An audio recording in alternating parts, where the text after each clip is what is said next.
কখনো কি ভেবে দেখেছি আমাদের এই চেনা পৃথিবী, আমাদের সভ্যতা, এর শেষটা ঠিক কেমন হতে পারে? এটা কিন্তু কোনো সায়েন্স ফিকশন সিনেমার গল্প নয়। চলুন আজ বিজ্ঞানের চোখে দেখে নেওয়া যাক আমাদের গ্রহের কয়েকটি সম্ভাব্য এবং ভয়ঙ্কর ভবিষ্যৎ। আমরা যে প্রতিদিন নিজেদের সভ্যতার গল্পটা লিখে চলেছি, এই গল্পটা কি অনন্তকাল ধরে চলতে থাকবে, নাকি এরও একটা শেষ পাতা আছে যেখানে আমাদের একদিন পৌঁছাতেই হবে? এই প্রশ্নটা কিন্তু শুধু বিজ্ঞানীদের নয়, আমাদের সবার। বিজ্ঞান যেমন মহাবিশ্বের জন্মরহস্যের সন্ধান করে, ঠিক তেমনি এর সম্ভাব্য সমাপ্তি নিয়েও কিন্তু গবেষণা করে। আর আমাদের পৃথিবীর শেষটা কেমন হতে পারে, এই প্রশ্নটা কোনো কল্পনা নয়, বরং বিজ্ঞানেরই এক গভীর অনুসন্ধান। আর অবাক করার মতো ব্যাপার হলো, বিজ্ঞানীরা পৃথিবীর শেষের জন্য শুধু একটা নয়, বরং একাধিক সম্ভাব্য পথের কথা বলেন। আর এগুলো কোনো মন গড়া ধারণা নয়, একদম সলিড বৈজ্ঞানিক তত্ত্ব আর তথ্যের উপর ভিত্তি করে তৈরি। আচ্ছা, তাহলে আর দেরি না করে চলুন সরাসরি সেই পূর্বাভাসগুলোর দিকেই তাকানো যাক। আমরা শুরু করব সেই সব হুমকি দিয়ে যা আসতে পারে মহাকাশের গভীর থেকে অথবা আমাদের নিজেদেরই পায়ের তলা থেকে। প্রথম এবং সবচেয়ে নাটকীয় যে সম্ভাবনাটা, সেটা হলো সংঘর্ষ। মানে মহাকাশ থেকে ধেয়ে আসা কোনো বিশাল বস্তু যদি সরাসরি আমাদের পৃথিবীতে এসে ধাক্কা মারে, তাহলে কি হতে পারে? ভাবুন তো একবার, একটা বিশাল গ্রহাণু পৃথিবীতে আছড়ে পড়ছে। এর শক্তি হবে হাজার হাজার পারমাণবিক বোমার চেয়েও বেশি, যা এক মুহূর্তে হয়তো একটা গোটা মহাদেশকেই ধ্বংস করে দিতে পারে। কিন্তু আসল ভয়টা কিন্তু এরপর। বিস্ফোরণের ফলে যে ধুলো উঠবে তা মেঘের মতো পুরো আকাশ ঢেকে ফেলবে। বছরের পর বছর সূর্যের আলো পৃথিবীতে আসবে না, আর শুরু হবে এক হিমশীতল অন্ধকার যুগ, যাকে বিজ্ঞানীরা বলেন nuclear winter. ১০০ trillion ton TNT, সংখ্যাটা কল্পনা করাও কঠিন, তাই না? ডাইনোসরদের নিশ্চিহ্ন করে দেওয়া সেই চিকসুলুপ গ্রহাণুটার শক্তি ছিল ঠিক এতটাই। এই একটা উদাহরণই কিন্তু যথেষ্ট এটা বোঝানোর জন্য যে বিপদটা ঠিক কতটা মারাত্মক হতে পারে। পরের বিপদটা কিন্তু বাইরের কোনো গ্রহাণু থেকে আসছে না, এটা আসছে আমাদের নিজেদেরই গ্রহের ভেতর থেকে, ভয়ঙ্কর এক অগ্ন্যুৎপাত। তবে এটা কিন্তু যেমন তেমন আগ্নেয়গিরি নয়।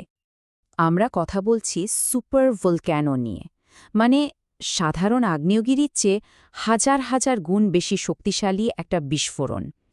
এর একটা অগ্ন্যুৎপাতই যথেষ্ট বায়ুমণ্ডলে এত পরিমাণে ছাই ছড়িয়ে দেওয়ার জন্য যে বছরের পর বছর সূর্যের মুখ দেখা যাবে না।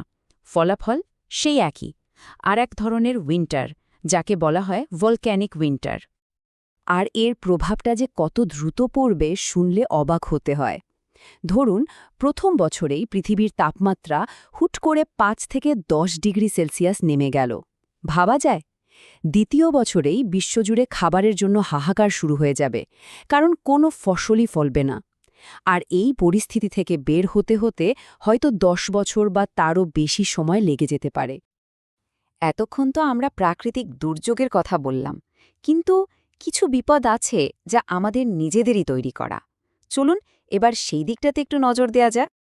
৩ নম্বর পূর্বাভাসটা হলো মহামারী, এমন একটা শত্রু যাকে খালি চোখে দেখাই যায় না, কিন্তু সেটাই হয়তো মানব সভ্যতার জন্য সবচেয়ে বড় হুমকি হয়ে দাঁড়াতে পারে। দেখুন, প্রকৃতিতে যে ভাইরাসগুলো আছে সেগুলো ধীরে ধীরে নিজেদের বদলায়, কিন্তু আসল ভয়টা অন্য জায়গায়। সেটা হলো ইঞ্জিনিয়ার্ড প্যাথোজেন, মানে ল্যাবের ভেতরে তৈরি করা জীবাণু, যেগুলোকে ইচ্ছে করলেই আরও বেশি মারাত্মক, আরও বেশি ছোঁয়াচে করে ডিজাইন করা সম্ভব। আর এগুলোর বিরুদ্ধে লড়ার জন্য আমাদের শরীরের কোনোরকম প্রতিরোধ ক্ষমতাই কিন্তু তৈরি থাকবে না। আমাদের ৪ নম্বর সম্ভাবনাটা আসছে প্রযুক্তি থেকে, আর্টিফিশিয়াল ইন্টেলিজেন্স বা এআই, যেটা একদিকে আমাদের জীবনকে সহজ করে দিচ্ছে, কত সমস্যার সমাধান করছে, আবার অন্যদিকে এটাই হয়তো আমাদের অস্তিত্বের সংকট ডেকে আনতে পারে। বিজ্ঞানীরা সিঙ্গুলারিটি বলে একটা ধারণার কথা বলেন। ব্যাপারটা অনেকটা এরকম। ধরুন, আপনি একটা জলপ্রপাতের কিনারায় দাঁড়িয়ে আছেন। এর আগ পর্যন্ত সবকিছু আপনার নিয়ন্ত্রণে, কিন্তু একবার পা ফসকালে যেমন আপনি আর নিজেকে আটকাতে পারবেন না, সিঙ্গুলারিটিও ঠিক তেমন একটা পয়েন্ট, যার পরে প্রযুক্তির উন্নতি আমাদের নিয়ন্ত্রণ আর কল্পনার বাইরে চলে যাবে। কিভাবে এটা হতে পারে? আচ্ছা, ধরুন প্রথমে এআই মানুষের মতোই বুদ্ধিমান হয়ে উঠল। এরপর সে নিজেই নিজেকে আরও উন্নত করা শুরু করল, একটা চক্রের মতো।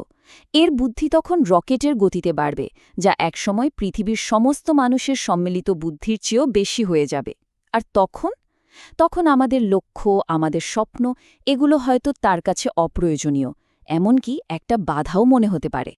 এবং সব শেষে ৫ নম্বর এবং সবচেয়ে নিশ্চিত সমাপ্তি, এই বিপদটা আমাদের তৈরি নয়, কোনো দুর্ঘটনাও নয়, এটা একটা মহাজাগতিক পরিণতি, আমাদের তারা, আমাদের সূর্যের অবশ্যম্ভাবী মৃত্যু।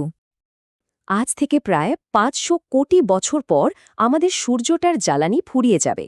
তখন এটা একটা রেড জায়েন্ট বা লোহিত দানবে পরিণত হবে। মানে এটা ফুলে ফেপে এতটাই বড় হয়ে যাবে যে আজকের আকারের চেয়ে প্রায় ২০০ গুণ। ভাবুন তো একবার। আর সেই বিশাল সূর্যটা প্রথমে বুধ, তারপর শুক্র এবং শেষমেশ আমাদের এই প্রিয় পৃথিবীটাকেও গিলে ফেলবে। তো এই সব ভয়ঙ্কর পূর্বাভাসের ভিড়ে আমাদের ভবিষ্যৎটা আসলে কি? এই প্রশ্নটা আমাদের একটা গভীর চিন্তার দিকে ঠেলে দেয়।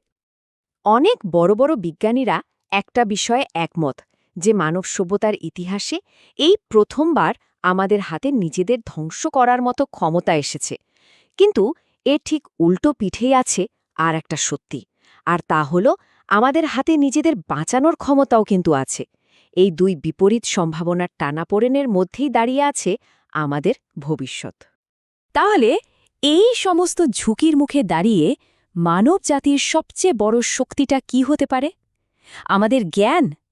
আমাদের একজোট হওয়ার ক্ষমতা? নাকি বারবার ধ্বংসের কিনারা থেকে ফিরে আসার অদম্য জেদ? উত্তরটা হয়তো একজনের কাছে নেই। উত্তরটা লুকিয়ে আছে আমাদের সবার সম্মিলিত চেষ্টার মধ্যে।